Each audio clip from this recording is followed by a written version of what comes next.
दोस्तों, इस देश में एक आतंकवादी आया जिसका नाम था सेंट फ्रांसिस सेवियर। आप कहीं से भी गुजरते हैं, चाहे वो दिल्ली की सड़क हो, कोलकाता की सड़क हो, मुंबई की सड़क हो या फिर गोवा की सड़क हो, आपको वहाँ पे बड़े बड़े यूनिवर्सिटीज़, बड़े बड़े इंडस्ट्रीज़, बड़े बड़े स्कूल कॉलेज आपको देखने को मिलते हैं जो कि सेंट सेवियर के नाम से।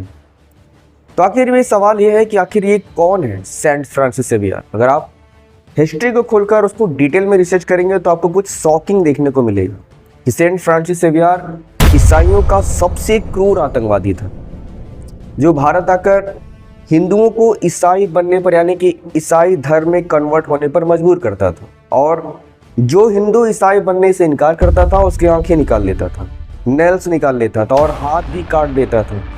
और मैं ऐसे हवा में नहीं बोल रहा। और जब आप गोवा जाएंगे तो आपको बड़े बड़े खंबे दिखेंगे, और जब आप आसपास के लोगों से उस खंबे के बारे में पूछोगे, उसकी हिस्ट्री जानोगे, तो आपको बहुत बहुत शॉकिंग चीज़ पता चलेगी कि वो अत्याचारी उसी खंबे पर हिंदुओं के हाथ काट के टांग देता था। और इतना ही नहीं, गोवा में एक जगह है वास्को डिगामा नाम से। अब वास्को डिगामा वो आदमी जो साल 1498 में भारत आया था, और उसने लोगों के नाखून उखाड़े इस बात पे कि वो क्रिश्चियनिटी में कन्वर्ट हो जाए। वास्को डिगामा अपनी खुद की डायरी में लिखता है कि जब मैं हिंदुस्तान गया था तो मैंने वहाँ पर कालीकट नाम के एक शहर को लूटा था, और उसमें मैंने लूट के इतना ज़्यादा सोना चांदी जवाहरात इकट्ठा किया कि इसको यहाँ से वहाँ ट्रांसफ़र करने में 14 जहाज लग गए।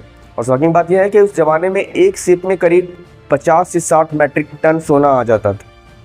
तो वो आदमी जिसके हमारे पूरे देश को लूटा, जिसने हमें नाखून खींच करके ईसाई बनाया, और उसके नाम पर हमारे देश में एक शहर है। और जब ऐसा ही कोई सच बोलता है तो उसको जेल में भेज दिया जाता है, जो कि गौतम खट्टर, उनको जेल में भेज दिया गया था। और दोस्तों जरा देखिए हमारे देश में कितनी गुलाबी मानसिकता वाले लोग हैं कि गोवा से पुलिस आई थी उनको गिरफ्तार करने, क्योंकि उन्होंने सिर्फ सच बोला था। लेकिन अब जेल से रिहा हो चुके हैं क्योंकि जनता की सपोर्ट उनके साथ थी।